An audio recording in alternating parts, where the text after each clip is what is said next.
Europôle Mer, pôle de recherche d'excellence, regroupe 15 organismes bretons de haut niveau et met l'accent sur l'interdisciplinarité et la recherche sur des thèmes émergents.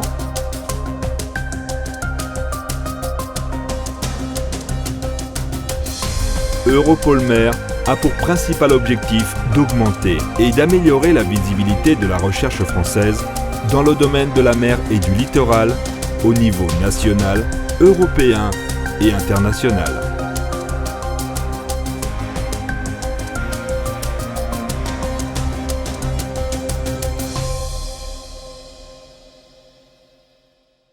Tu vois, ils sont étalés entre là et là.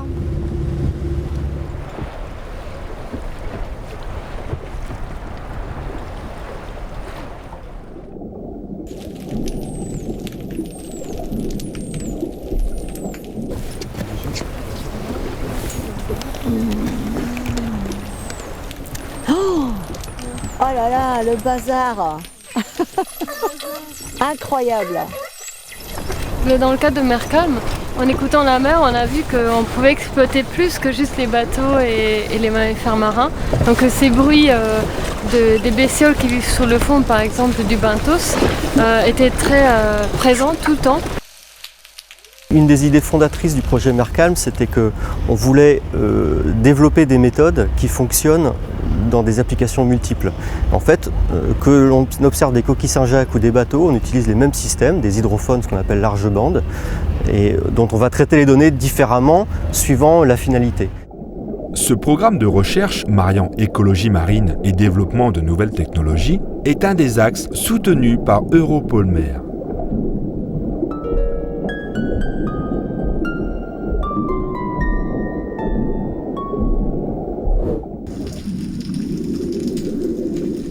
Le milieu marin est très perméable aux ondes acoustiques, donc des sons émis, que ce soit par des organismes ou des activités humaines, vont se propager très loin, d'autant plus loin qu'ils sont émis à basse fréquence. Et donc c'est un processus d'ensemble qui est extrêmement complexe puisque ces sons vont interagir avec le milieu, les conditions de température, les conditions de réflexion sur les fonds marins, à la surface, les conditions de bathymétrie.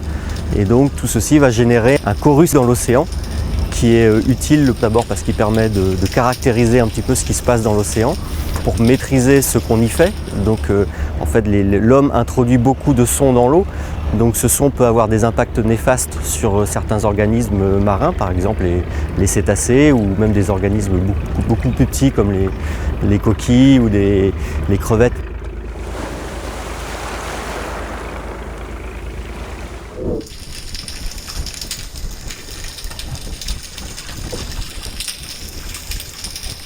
Je ne sais pas exactement qui fait ce type de bruit. Les suspects principaux, c'est la crevette claqueuse. Ici, on a la limite nord de la distribution de la crevette claqueuse. Et aussi des oursins qui peuvent faire ce type de craquement. En fait, quand on l'entend, on a l'impression que c'est une friteuse ou une poêle à frire.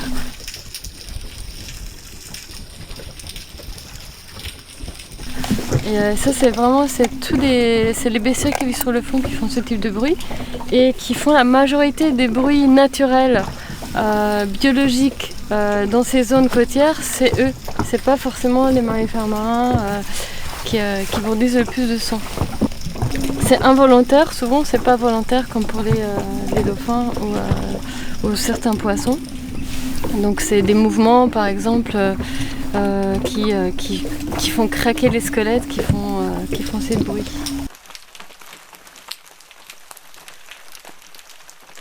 On s'est intéressé au rythme journalier par exemple.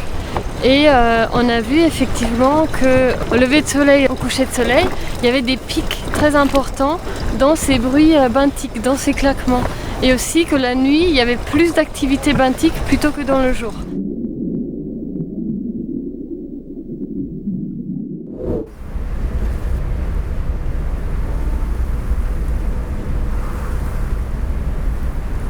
Ce qui nous a intéressé dans le projet Mer Calme, dans le cadre justement de la mesure un peu des quantités sonores qu'on introduit dans le milieu, donc c'est d'aller au large d'un rail de trafic. Le rail d'Ouessant est un endroit extrêmement fréquenté, il y a environ 40 000 bateaux qui passent à l'année, donc ça fait un bateau tous les 10 minutes, tous les quarts d'heure. Donc il y a deux grandes finalités à ce type d'études. Donc la première, c'est qu'il y a actuellement, depuis 2008, une directive européenne qui s'appelle la directive cadre stratégie pour le milieu marin, qui impose aux États membres de garantir le bon état écologique. Et ce bon état écologique est défini par 11 descripteurs, dont l'introduction d'énergie sonore. Donc ça veut dire que maintenant, les États ont à surveiller l'énergie sonore dans leurs eaux et garantir que celle-ci soit à des niveaux qui n'interagissent pas de façon négative avec le milieu. Donc la deuxième finalité est ce qu'on appelle l'observation acoustique du milieu, c'est-à-dire qu'en fonction de ce qu'on va mesurer, on va remonter aux paramètres d'environnement. Donc par exemple, on peut comme ça, à partir du bruit généré par les bateaux, essayer de détecter ou localiser un front thermique, comme le fameux front d'Ouessant, qu'on arrive comme ça à voir au travers de la façon dont l'énergie se propage, l'énergie sonore se propage entre la source qui est le rail et les hydrophones qui sont placés à quelques dizaines de nautiques de celui-ci. Animal emblématique de la mer d'Iroise, le grand dauphin est très volubile. On a rencontré un groupe de grands dauphins, qui est le groupe qui est présent dans l'archipel de Molène toute l'année, qui est résident. Ils font partie d'un type écologique un peu particulier. On parle de grands dauphins côtiers, puisqu'ils restent dans une zone côtière toute l'année. Et là, le groupe est composé d'une quinzaine d'individus. Et ce qui est intéressant, c'est que c'est un groupe qui comporte des jeunes, et des jeunes, en particulier, je pense, des jeunes de l'année, puisqu'il y a encore les marques de mise bas.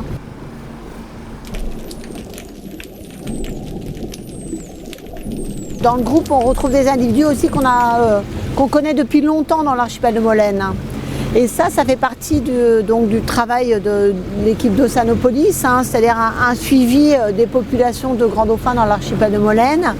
Il se trouve que c'est des animaux qu'on peut identifier grâce à leur aileron. Les équipes d'Oceanopolis suivent ces populations depuis maintenant plus de 20 ans. On sait qu'ils sont là la journée, qu'ils ont une activité particulière qui est liée à la marée, à la disponibilité des proies. Mais quand même, une des questions, c'est est-ce que ces animaux-là sont bien là la nuit également? Et est-ce que la nuit, ils ont le même type d'activité que la journée? Et l'autre question, c'est est-ce qu'on retrouve les mêmes individus ou est-ce qu'on avait un apport d'individus extérieurs? Et ce qui, d'un point de vue génétique, n'est pas facile à comprendre aujourd'hui, puisqu'on estime qu'il faut un apport extérieur pour qu'il y ait un brassage, surtout sur des petites populations comme ça. L'acoustique, on y est venu à un moment donné en se disant, nous, en mer, sur un bateau comme là, dans l'archipel de Molène, vous avez vu, il y a des cailloux partout. C'est pas une zone où on vient balader facilement. Il faut qu'on aille vers d'autres outils non invasifs, puisque c'est vrai que malgré tout, d'être en mer sur une embarcation qui fait du bruit, ça peut déranger les animaux. Donc il fallait trouver d'autres techniques pour pouvoir répondre à ces questions. On leur présente toute l'année, la nuit, leur activité la nuit. Et l'acoustique est vraiment l'outil idéal. On immerge plusieurs dispositifs. On peut par triangulation connaître leur position. On peut avoir une signature acoustique propre à l'individu. Donc on peut faire l'identification individuelle par l'acoustique. Cette écoute discrète et permanente donne une vision à haute résolution de l'environnement sonore des écosystèmes côtiers. Donc on écoute tout et après c'est pas spécifique. Donc pour traire les informations dont on a besoin pour faire des études en écologie par exemple, il faut du traitement. Et il faut du traitement des données comme par exemple des détecteurs de sifflement où on essaye de subtraire les bruits biologiques, donc tous ces craquements du bruit de fond. Et de subtraire aussi le bruit des bateaux qui passent proches ou le bruit de fond humain qui est loin.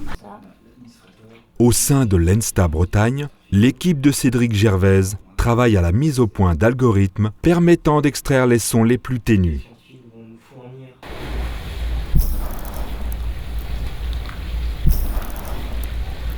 Les coquilles Saint-Jacques ne sont pas silencieuses. La fermeture de leurs valves émet un bruit caractéristique dont l'étude peut apporter de précieuses informations sur leur comportement et leur action aux conditions de milieu.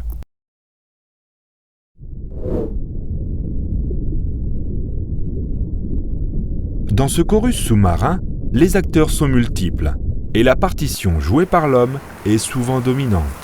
Y a-t-il des interférences ? Donc ça, c'est un volet qu'on a commencé également sur lequel on a commencé à travailler dans le cadre de Mercable, où on va compter par exemple des sifflements de dauphins pour essayer d'évaluer si lorsqu'il y a des émissions sonores ou lorsqu'il y a un bruit de trafic un peu plus élevé, on a plus ou moins d'émissions pour essayer de remonter comme ça au lien de cause à effet. La composante anthropique du bruit se situe plutôt dans les basses fréquences. Il existe une autre source de bruit abiotique qu'il faut intégrer. On commence à monter un petit peu, si on travaille par exemple à quelques centaines de hertz, à 1 kHz, on va mélanger des effets de climat, pas de climat, de météorologie, on va dire. C'est-à-dire qu'il y a des années où il y aura peut-être plus de bruit parce qu'il y a eu plus de vent, pas forcément plus de trafic et réciproquement. Donc il va falloir séparer ces deux composantes, et ce qui est quelque chose d'assez complexe et qui nécessite de bien observer l'ensemble à la fois des activités anthropiques mais également des conditions d'environnement.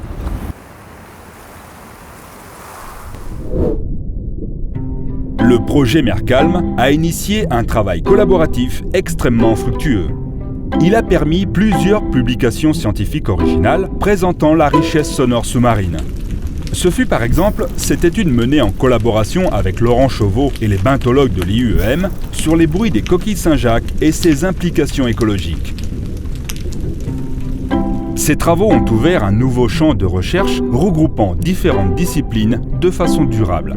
C'est ainsi que Mercalm a donné naissance à la chaire Chorus, fondée par Cédric Gervais et Lucia Di Iorio. Elle vise à étudier l'écologie des environnements marins à travers leurs paysages sonores.